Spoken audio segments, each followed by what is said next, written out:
Now, what people may not know is, and I think it's because of all the other exciting stuff that we hear about in the news, is how much deregulations happened in the housing industry alone. So whether it be HUD, FHFA, the CFPB, we've talked about the CFPB on this podcast multiple times, but all of these changes are significantly lowering the burdens for the mortgage industry, and there's no question about that. And most of them, I would say, in some cases, are removing burdens for builders and for homeowners as well, ultimately, right? As some of these things will drive down costs. So let me give you an example. I didn't know about these, but one of them was there was a rule put in place that raised the floodplain rule to where you had to be, when you do an elevation certificate, you have to be, above the flood zone. Well, they made it to where you had to be 2 feet above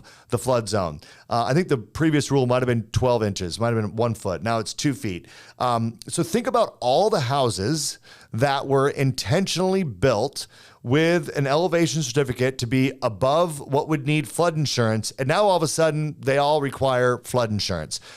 This is a huge thing. And if you're in the mortgage industry, or if you're a consumer who is doing a refinance transaction, all of a sudden you're like, I've never had flood insurance before. Now all of a sudden I need it. Like, this is, probably unnecessary and burdensome for both consumers and for our industry. Well, that is gone. That's been repealed and no longer there. There's been a lot of environmental building regulations that significantly increase the cost to builders and ultimately get passed on to consumers that have been pulled back. That's something that, we've been hearing that should happen for a long time. Some of these regulations got really out of control, all under the idea that this is environmentally friendly, but they're so burdensome when you think about implementing them into the building of a home. And I think that consumers should have the choice. Look, if you want to buy an energy efficient home,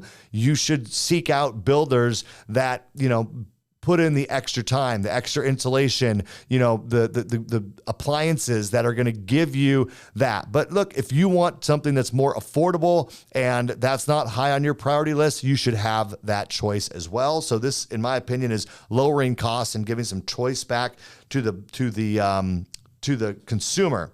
There was another one that I don't know a lot of details on this, but this is interesting. The 2024 bulletin that was put out that detailed the enforcement against unfair and deceptive practices. So how they were going to go after UDAP violations. And that apparently has been repealed. Now, if you think about all the huge lawsuits and settlements that have happened over the years, like you think about like Wells Fargo, Bank of America, some of these other large mortgage entities that had to pay a ton of money. A lot of them fell under UDAP. And so it sounds like in 2024, there was a bulletin saying, hey, here's how we're going to continue to push enforcement on UDAP. And that's been completely repealed. So all these things, the MBA president and CEO Bob Brokesmith